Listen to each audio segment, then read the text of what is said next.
Hello everyone, welcome to Tech Tribe Podcast. So tonight, meron tayong panibagong episode wherein uh, recently naghahanap ako ng aking connection with the ICPEP National, no? And biglang dumaan sa newsfeed ko yung recent election ng ICPEP Region 11. So I tried my luck, connected with R11 officers, and ngayon napakaswerte natin at kasama natin ang newly elected president ng Region 11, si Dr. John Bacchus. Hello, Doc. Good evening. Hi po, good evening everyone. Good evening, sir. Hi, Doc. Kamusta, sir? Kamusta ang buhay-buhay natin? Okay naman po. I recently defended my dissertation, so still Uy, waiting for my graduation. ayun, This, congratulations. yeah, Congratulations, yes. sir. Thank you po. How about, sir, the election? Kamusta? Anong feelings? Um, quite, I have this pressure po kasi ang ganda ng mga performances ng past presidents natin sa Region 11. So I have this pressure that I should be able to continue the legacy uh, that has been honored to me by the previous um, management. But I have been an officer for quite some time now, from Mhm. being the Ways and Means Officer, from being the VP for Education, and now the President. So, and po, I think I'm not new with the process, but Mhm. para sa position po, parang nakaka-pressure, but I think I can manage. Yun. Ganun sana. Ayan. So anyway, sir, congratulations to you and sa Thank the you rest. po. And recently, I'm browsing your LinkedIn profile and your Facebook profile. And yun nga, nabanggit nyo rin is patapos na. You recently defended your Yes, dissertation. that's right po. Kamusta, sir, ang schooling? Juggling yung full-time work ko and schooling was a bit hard, especially po it's a PhD.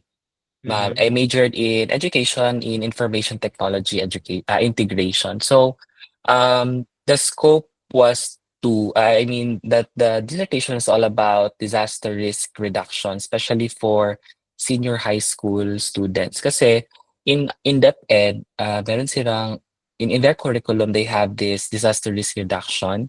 So, why not create an application or digitize this curriculum into a mobile app wherein students can make it as the students can, you know, make it a bit more engaging on their end para 'di ba, when it comes to learning, it's more fun learning if are having an interaction. So I made a game out of this one, and Oh, ayun naman gamified siya po, daw, yes. gamified. Gamified, yes po, that is Okay. correct. Yes, and yeah, juggling with my full-time work. So it was kind of hard kasi po parang wala akong day off.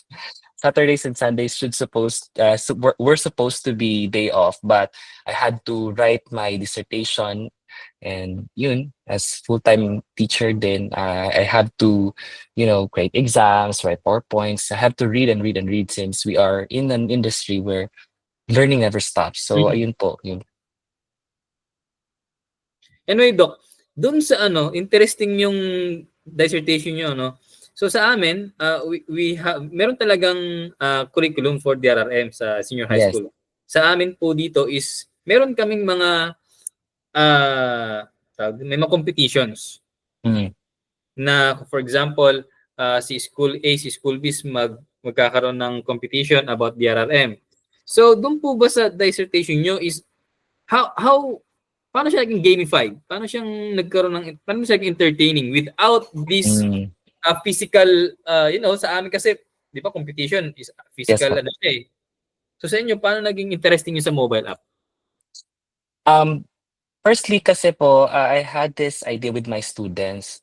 So, parang nakita nila na why not make a game out of this curriculum? Kasi binasa po namin yung parang content nung libro. It's purely parang binabasa niyo lang po, 'di ba? Why not Yes, make it yes. gamified? Like, why not make, for example, a game na let's make a scenario each. For example, in volcanic eruption, may nag-erupt na volcano. Let's make a scenario out of this one. What would the main character do in this game? So para may mga questions po doon in which the students can pick up what to do in that situation. Pag mali naman po yung pinindot, of course, wala naman pong mali. I mean, wala naman pong masamang mangyayari sa app. It's just, it will say na, are you, parang, sasabihin niyo yung tamang way for you what to do during these kinds of situations. And yung outcome naman po nung app was really good kasi I had to survey like 400 students in Davao region. So I have to travel a lot during mornings and then afternoons I have to go back to work. So ang ganda po nung resulta sa technology acceptance at saka user experience. They were very satisfied overall. Sir, yung Davao region, ilang LGUs yun? Ilang schools? 400 students. Kasi po, naghingi ako ng data na sa DepEd, so Random sampling naman to, sir. Parang ganun ang idea. stratified random sampling po. Yes. So ang dami pong schools na sinurvey ko sa senior high school, private nga, sa private po. So yun po. So, talagang inikot nyo ang buong Davao region. Yes po. Yes. Hindi naman sir related yung mobile app sa area. For example, ako, yung LGU ko is near default line. Mayroon bang ganung considerations yung app or mostly may mga scenarios lang na sinasagot? Yung major scenarios lang po na included sa curriculum like the volcano, what happens if there is a volcano, what happens if there is a fire, flood, and earthquake. So yun po kasi yung parang very common here in our area, especially yung earthquake. So may mga scenarios na what should you do? So may mga scenarios if may earthquake, may alarm, so sasagot ka ng questions doon, mga concept checking questions. And after you finish each scenarios, you'll be taking a quiz afterwards if you really have learned the application na ginawa.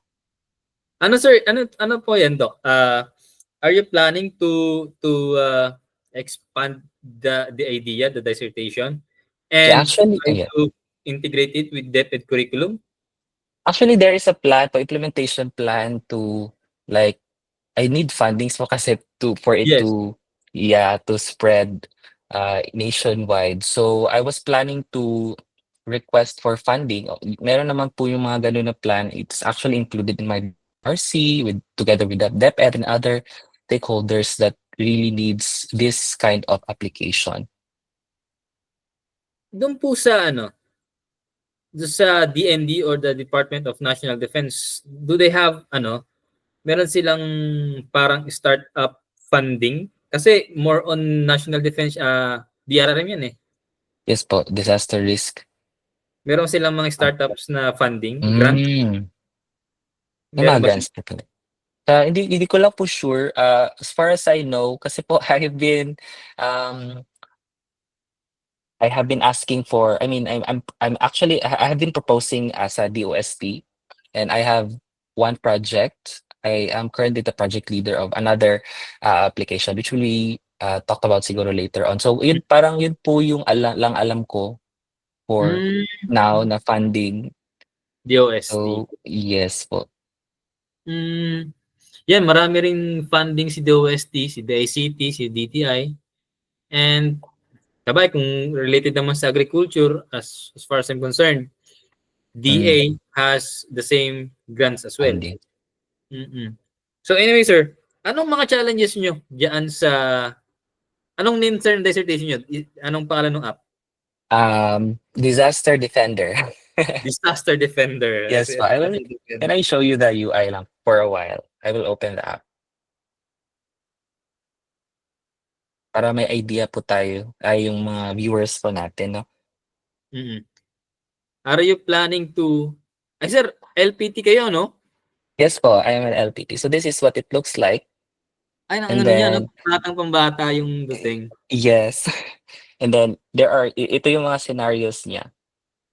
Yan po. Okay. Yes. So each, for example, yan, may mga scenarios each. um, each situations, each parang disasters for the students to be able to parang what should they do in these kinds of situations? Alam niyo Dok, kung nakita ko yung design, I think sa panahon kasi I have read a book, a post when it comes to the attention span ng mga bata. Yes, And that's kapag right. dating nila, pagka na-bored sila, talagang talagang wala. Retention, no retention. That Yes, is that, yes. yes, that is why I had included in my dissertation the user experience. Mm. Mm, Kaya nung nakita ko, ay, napaka-colorful, yes. napaka-engaging nito sa mga bata. Okay, I think magandang idea siya and I think for me, it should be included in the curriculum. Kasi bihira Mhm. yung ganyang idea na talaga ngayon yung mga bata, pag makita namin, mag-ano sila wari, babasa wari, ganyan. Parang the usual. I think Yes. you have the different approach na Yes, what more if integrate natin with technology, right? So parang they will be gauged more to learn more, especially in the BRRM. have you tried presenting it in the local government in the disaster risk reduction? Ah, yeah, actually it was last December lang po kasi natapos talaga. So I'm Mm. still planning to, yes, whatever the next steps will be. Pero ayun po, may mga plans naman. Sayang po kasi yung idea. Is there any way that your dissertation could uh, spread here or makarating dito sa bandang Nueva Ecija? Ah, Or possible naman po, is there yeah. any restrictions pa rin and limitations? Ay, hindi naman po. Anyone can use the app. Is it online on So, live on Play Store? hindi ko Or pa po nilalagay kasi yes, parang sinurvey ko lang po muna if acceptable ba yung technology for the students who needs it right now. kamusta naman sa result ng TAM, ng Technology Acceptance Yeah, technology acceptance and user experience both are very high. Okay. Yes. So above 4.4, ayun po yung result out of 5. Mataas. Okay, kasi parang dito sa amin sa Luzon, I don't know if there's any innovation like that, pero I think for us, kasi yung sa LGU namin, Doc, we Mhm. are one of national awardee kasing LGU namin Yes po. ng Gawad Kalasag. I think Davao City is naging national awardee rin eh. Davao City ka ba, sir, or Davao Region? What Davao state? City po, that's right, Davao City. Davao City, kila Duterte. Yes. Yes. Yeah, kasi naging 2 years ago, 3 years ago, naging kalaban, not total competition namin yung Davao City sa national.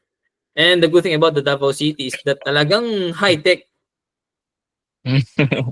Talagang kumpleto kayo ng equipment.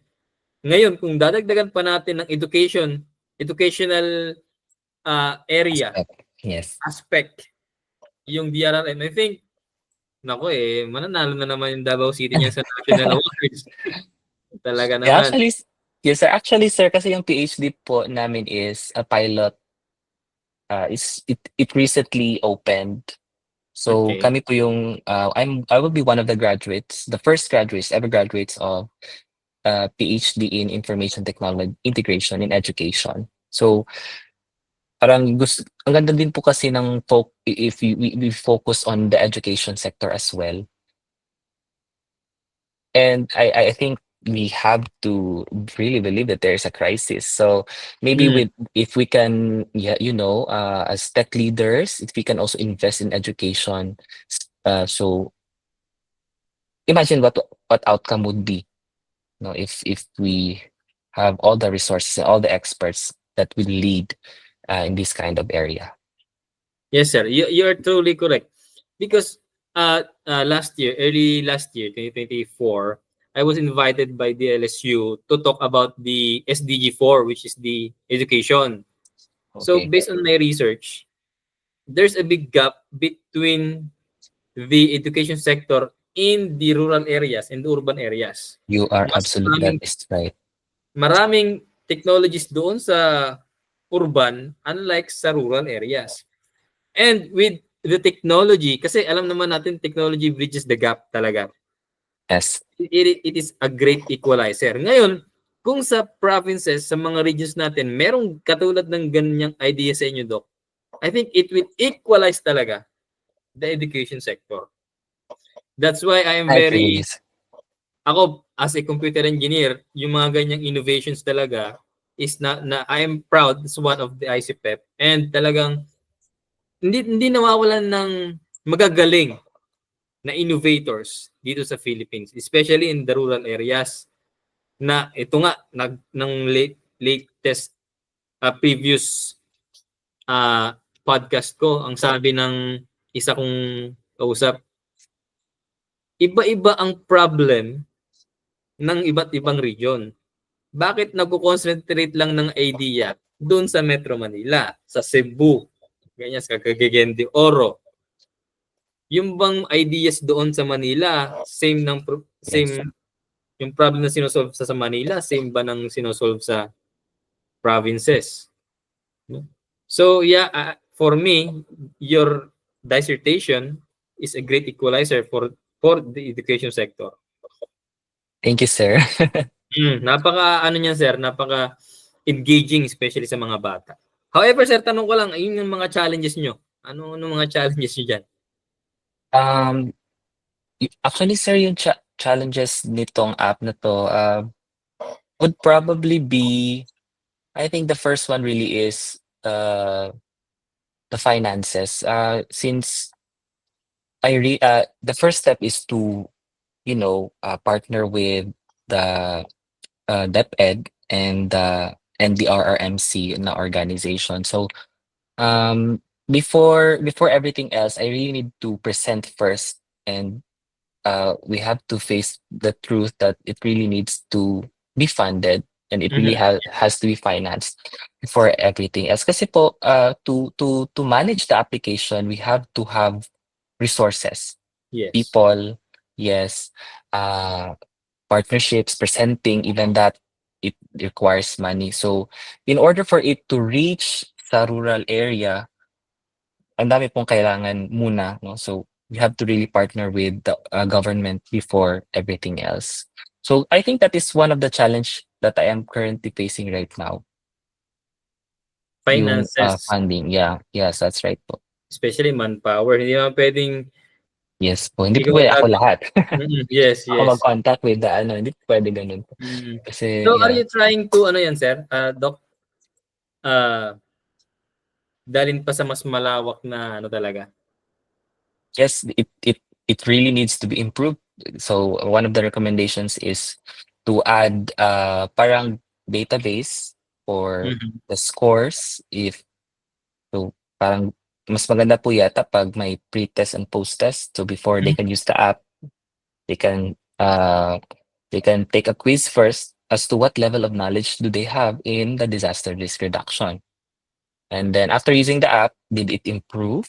So parang may mga recommendations pa na ganun. So it can be improved. And I have the people who are working with me in this app as well. So we have brainstormed for it one. And I'm very grateful sa mga taong ito in creating. Yes sir, they are one of the ano, kasama talaga sila Mm. diyan. Hindi Yes, pwedeng that's right. Hindi pwedeng hindi. anyway sir, doon po sa may recently naging ano pala kayo, balik tayo dun sa may election nyo Yes as the po. president. So what are the upcoming projects for the ICPEP R11? Currently, we have to have seminar workshops in HDL. Kasi po, let's face it, the curriculum is also evolving. And let's be honest that hindi naman po lahat ng field mapapasukan natin because it's evolving. So we are trying to we're trying to, I'm parang look for people who are experts in the fields that the faculty does not have expertise with, para Parang mas maganda po yata yung they know about HTL, yung gano'n po. Mhm. So, gano'n mga seminars and I would like to continue the legacy of the previous president na parang gagawa po kami ng hackathon in, first hackathon hopefully in Region 11. How many universities or education institutions are member of ICPEP R3? R3, Or R11. 11. Yes, currently we have 8 po here in Region 11. Marami na yan, sir. Yes. Malakasan ng hackathons yan. Kasi think of it as, for example, 3 groups per school. Di ang Hmm, dami na, 24 teams, 24 groups. that's right po. And I think possible naman po siya. Mm-mm. Mm-mm. So, when it comes to nabanggit niyo yung curriculums and the education, Mm. aware po ba kayo dun sa recent post ng DICT about the skills framework? Hindi ko po siya I have not yet acquainted with that. Ano po ba yun? Okay. Yung parang Ito, sir, 21st century skills? basically, sir, the uh, skills framework designed by the DICT in collaboration with the academe and the private sectors, gumawa sila ng pathway in the entire field of ICT. Kung nasa ComSci ka, Hmm, IS ka, computer engineering ka. So doon, they partnered with the private institutions na sinasabi ng private institutions na ito yung current kailangan namin na talent pool or graduates. And then, kakausapin nila yung government, si DICT, o DICT, ito ang ibaba mong curriculum sa CHED or kausapin mo sa educational institutions natin na ito ang kailangan nating ituro. Kasi anong nangyari daw ngayon, Doc, is, for example, graduate ako ngayon hmm. and mag-a-apply ako ng trabaho as software engineer. Ang ginagawa daw ng mga private institutions ngayon, iti-train pa nila. Oh. Kaya there's a big gap din about the graduates natin ngayon. Ngayon kasi anong nangyari, for example, ready na sila after graduation Mm. without proper training. There's a big chance na sila kagad na mapasok kasi trained na sila. So, the hackathons, ideathons, for example, makapag-create sila ng startups nila, dun po mag-i-start yung kanilang journey na makapasok na Yes. sa trabaho.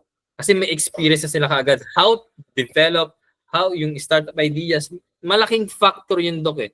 That's why I think yung hackathons that you will continue will serve as a big leap na rin sa mga estudyante natin. Kailan, Agree po. kailan Doc, ang start ng hackathons? Kasi second sem na. Yeah, we have to parang kasi isi-sync po mahirap kasi siya because we have to be synchronized with all the other schools. And now it's already in second sem, so we are planning to do it on the next school year because we have to prepare pa for a while. So, we have to start it on the first sem para, um, para hindi po alanganin. Kasi po if para hindi po siya alanganin. Meron na rin kasing scheduled, may schedule na for the entire year, no? Yes Meron po, yes po. gagawin yung pang first sem tsaka second sem. So mahaba pang preparation yun. I think magiging yan. Ako po kasi dito, ayun talagang hinahanap ko yung mga hackathons, ideathons. Yung pong meron diyang mga startup challenges. Will you try, mag-join po ba kayo doon sa mga startup challenges ng DICT, DOST? Yeah, if given a chance po, why not? Kasi every year, merong Philippine Startup Challenge. Yun, may mga Mhm. usually doon Per ang mga nailalaban doon mga computer engineers. per region po yun, 'di ba? Yes, per region. Yes po, I think I've heard of it. Pwedeng ma-expose kaagad yung mga students natin doon. Hmm. Meron din tayong Hack for Gov sa DICT. Yan po pala yung narinig ko, Hack for Gov. Iba Hack po for pala yun. Gov. Meron tayong yun nga po Philippine Startup Challenge, Ako po medyo aware ako doon kasi nasa government side ako. I-share ko sa inyo Mm, para magkaroon din kayo ng idea about the projects that you can join. yes. Actually, one of the things that I am currently busy as well is I have a project with the OST, if I have not mentioned yet. It's like it's a classification of potholes using image processing para parang ang plan po is we are going to map the potholes in the just specified places in Davao City. Para aware naman po yung users na ay may potholes dito, so we have to drive slowly, and it's about to finish hopefully in March 31. Also, parang yung application nyo is nakaka-detect or naghahanap ng pothole? Meron bang user interaction dyan, Doc? Meron it's a mobile app Okay. that will be reported by the user. So Mhm. i-report ni user, and then i-accept ng DPWH whether or not it's under their jurisdiction. Okay. So for Yes. example, ako is a driver, then may nakita akong pothole sa kalsada, ire-report ko kay Yes, DPWH na meron akong nakitang ganito, that's right para po. mabigyan sila ng warning Yes, for awareness. or Yes. awareness, yes. Yes, especially for motorists, no? Because sometimes when we drive very fast, then di tayo aware that may pothole para dun sa areas. Kasi po naka-integrate siya sa parang may map. So sa Okay, map yes. doon may magre-red yan siya kasi may pothole in that area. So you have to drive slowly. And yan po. I think, ano yan, Doc, meron din siyang way to, siyempre meron ding interface si DPWH yan for sure. Meron din yung way na maglagay si DPWH ng mga close na kalsada na ongoing ang concreting Ay, or definitely it's for only limited. Yes, it's only limited to potholes po, and prediction how much the cost will be sa ganong klaseng pothole. And it will also detect the okay? severity, how severe the pothole is, and classify what kind of pothole is. So currently in DPWH, there are five classifications of potholes. Pero very common is the bowl shape, yung Mhm. bowl shape na potholes. It's because of yung parang pag mag-ulan daw po yung tulo. Okay, So okay. it will deteriorate over time. So that has to be reported. Kasi po may mga potholes na hindi nare-report because there are areas that are not pinupuntahan. So we Okay. have we have thought of why not the user can report para Mhm. ma-reach sa yung entire location to the DPWH instead How of about manually reporting. Yes po. how about sir ano, if it's not under the jurisdiction of DPWH? For example, That it's just a barangay road that a concern of LGU. Yes, they can reject the ano naman po. They can put in the note, this is not under our jurisdiction. You can report Ah, it. So they can reject the report naman po. so how about the measurement ng potholes? Paano mo malalaman ni user na yun ang pothole severity niya? Kasi may studies po kami na nabasa, there are certain millimeters na ito siya Um, is severe, it's not severe. Parang kukunin po yung area nung pothole if it's ano yung doc? severe. Ako si user. Pwede bang pipicturean ko lang siya or I will manually get a tape measure or Ano no, pipicturean niyo na po siya, automatic po siyang lalabas yung what the buhay area yung is. Yes, and then ah, automatically, if ganun po yung area, it will automatically detect what how much cost will it require and what severity of the mm, pothole is. siguro doc madalas kang napa-pothole. Before, yes, it needs to be addressed po kasi. Oo, May maraming disgrasya diyan eh. yes, in the report, yes po, marami po. Actually, mga death in Oo, worst case, very naalala dangerous. ko yung nangyari sa amin pala. Oo, nandaya sa pothole. Nadisgrasya Mm, yung ano, eh, oo medyo ganyan. oo. Anyway sir, ah, nagtuturo din kayo ngayon, Doc? right? Yes, that's right. Yes po. Full-time assistant Full-time. professor at the Mapua Malayan Colleges, Mindanao. We are a sister school of the Mapua University. Okay. Anong tinuturuan yung courses? Of course, computer Um, engineering. yes, that's right. More on EE, ECE, CPE, and research courses. Okay, okay. So, ito sir ang tanong ko. What are some thesis titles na ipinresent sa inyo? Yung mga unique na hindi nyo makakalimutan.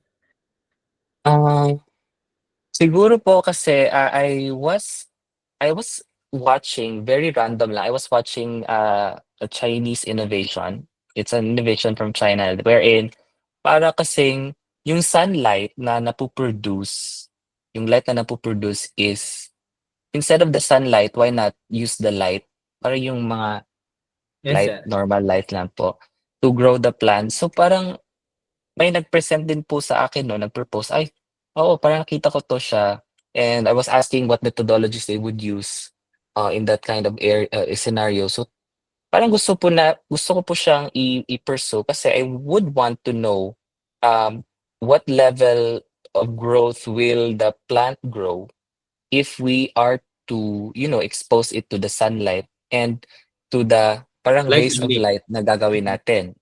So parang Artificial ang ganda light. po nung approach. Yes, that's right. Oo nga, ano. Ano sir, ano Doc, na anong nangyari doon Currently, sa they're still proposing. So they have yet to parang continue the based on project. your based on your experience and idea, knowledge, do you have any uh, expected output doon? Of course, they will be building a prototype wherein the plants will be in the prototype and then the lights will be here. And then we will measure the growth of the plants that are being put in the prototype. So i-compare naman natin po yun sa uh, amount of light that sa outside. Okay, bigla akong napaisip doon. Ilaw, walang Walang artificial. sunlight. Yes po. Oo. Parang yung light lang. Kasi may calculations din siya, data analysis. Ano yun, I think, tingin nyo daw, depende kaya sa intensity ng liwanag? Kaya, Yes, actually, yun po yung parang nalaman ko when I was watching very random videos. There are certain amount of rays that the sun gives off. So, parang isa-simulate po nung light, nung artificial okay. light. Natanggap naman po yun sa sa presentation nila, yung title nila. Hindi pa naman po. Pero Still parang, on the verge of proposal. Pero very interesting.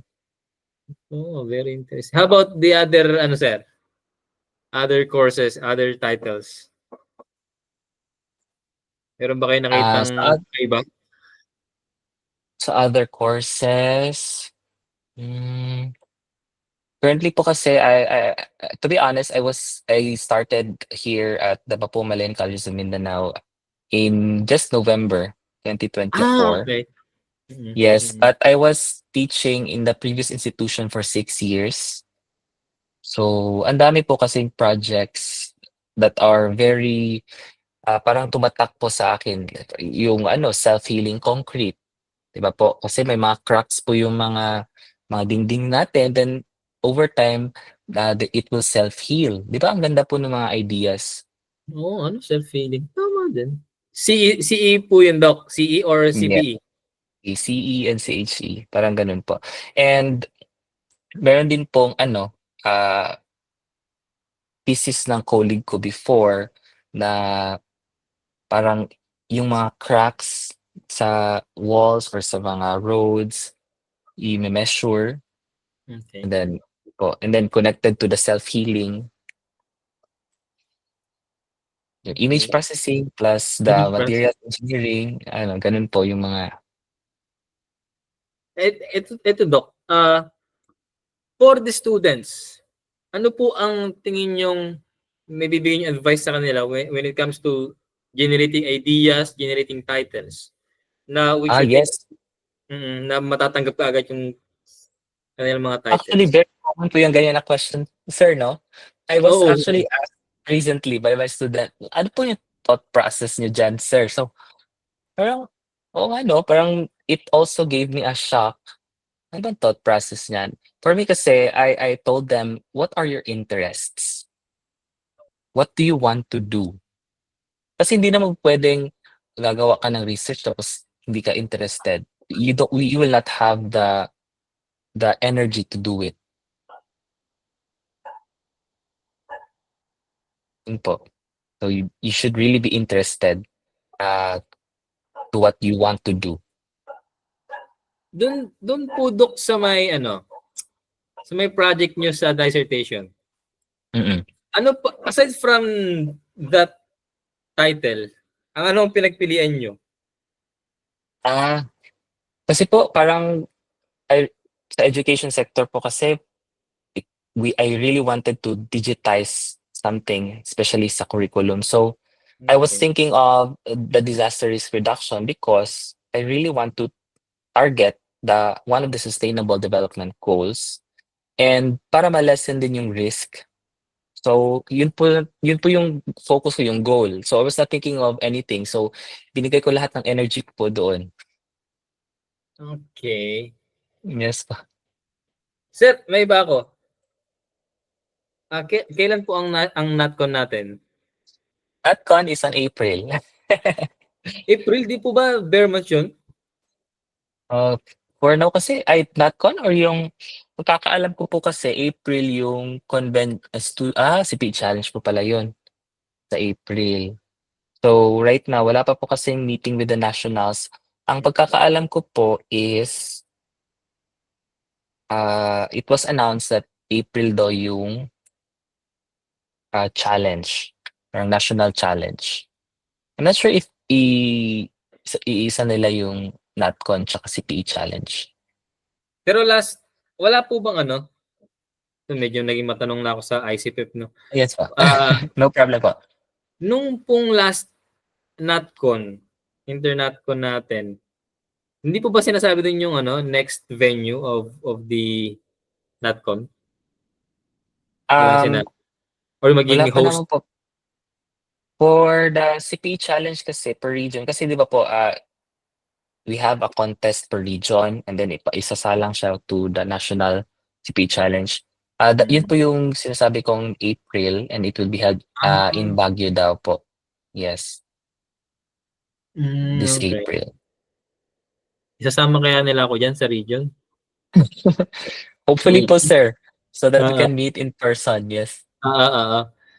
Ako last year kasi anyway sir, dun sa GFR, ano bang status nun? Yung, parang Grandfather's grandfather's Day. school, yes. Actually wala po akong, medyo information about that kasi I think they're still trying to fight Mm. sa Kasi certification po natin. last time nung umattend ako ng Palawan, sabi nila hanggang 2024 daw ang Hmm, GFR. So, na-expire na yung 2024 at tapos na. Ako di pa ako nakakapag-apply as CCPE tsaka PCPE. Hindi pa ako nakapag-apply. Baka madelikado ako niyan. Kayo sir, CCPE have or to PCPE?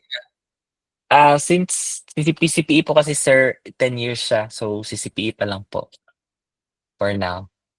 Pero pwede kayo mag-apply as PCPE na. Ilang years na ba kayo in ano? In the industry, I graduated po kasi, sir, in my undergrad 2017 pa and started working at 2017. So, probably 2027. Okay. Sir, nag-ano kayo, lately nakita ko sa LinkedIn niyo saan ba 'yun, yung microchip na 'yun? Outside the Philippines ba 'yun o Yes, within? here in the Philippines na po. Parang kasi there was, a shortage of, parang graduates in the semicon industry. So, Ah, we okey. were yes, yes, yes po. We were actually there to parang i-build up yung curriculum to add. the ATP semiconductor industry, yung assembly, testing, and packaging. Kasi po there is a decline really on the semicon industry here in the Philippines. Okay. Yes Pero po, so we lately work. lately yata aattend ang DICT sa ano, sa CES, Consumer Electronics Show, and Mm, nagpe-present yata sila na ready ang Philippines as a semicon producer, parang gano'n, yes, ready naman po, but yun nga po, wala pong mga students that are parang interested. we need students who are interested in the ATP semicon industry. So that is why there is a need to parang realign the curriculum. So that was what we did in that seminar workshop. Napakadaming So alignment pala. yes po sir, ito po yung mga challenging kasi ang daming sectors na involved. Hindi po kasi natin directly ma-change yung curriculum without asking for permission sa CHED. Mm. So that's why they were also invited in that workshop. Ayun po yung na-mention ng isa nating naging kasama dito sa podcast, na hindi kasi mai-standardize. Hindi natin mai-standardize yung curriculum natin sa computer That's right. engineering, BSIT, BSIS, BS la unlike sa, for example, sa civil, ah, Mm. electrical, meron silang standard, eh. Sa atin bukas iba na naman. Yes po, I agree. Kasi nga po, yung technology changes, ang dami pong programming languages, ang dami pong mga new hardwares. So, ang bilis po kasi it's very fast-paced Si ano po, na si Doc Apag, evolution. Yes po. ni Press, nagkikita naman kayo? Nakita ko po siya last time sa Ilocos, Sa may dito yung yung national. January. Yes po, sa Ilocos Norte. Oo, hindi din ako nakasama dun, eh. Ang pinapunta ko dun yung staff ko. Sayang naman po. How about Oo, this April 2 to 4 po pala yun siya si National CPE Challenge. It will be in April Baguio. ano, kausapin ko si President baka sakali. Magfi-feeling close muna ako kay President.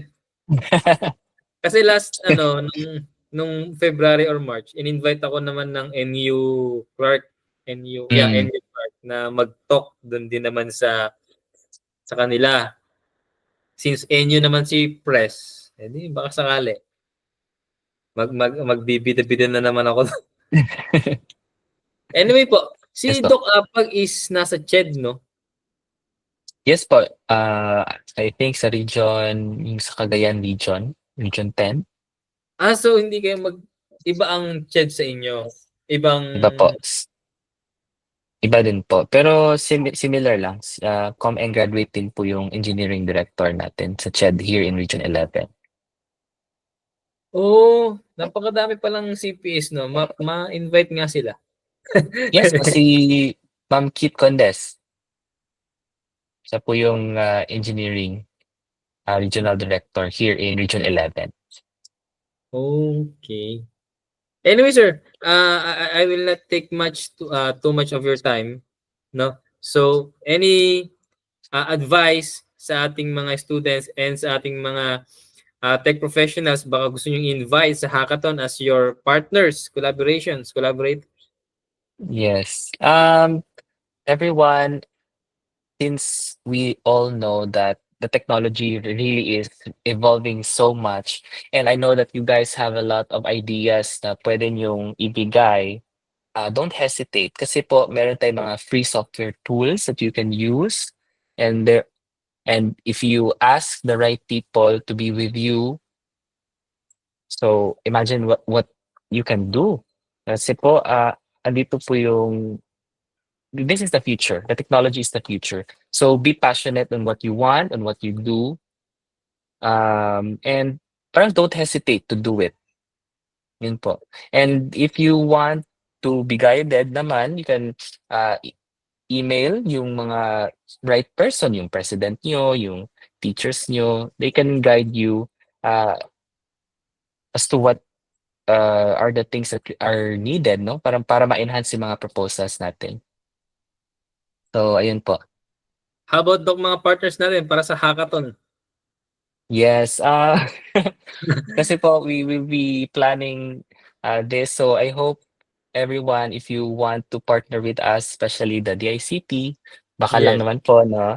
And other NCT. other universities, we are planning to do it ASAP. So we want to have more, hindi lang po sana ang government, no? Yung mga private sectors din po ng mga companies who wants to invest maybe sa mga students' ideas. So you're really invited po. And we will be posting the details soonest in our page. So we are very active naman po in postings. Okay, Doc. Yun po. Thank you. Ako po personally after graduating sa BSCPE, meron kasi akong page na Computer Engineers PH. I don't know if you are aware Yes. with that. Apo, I followed it.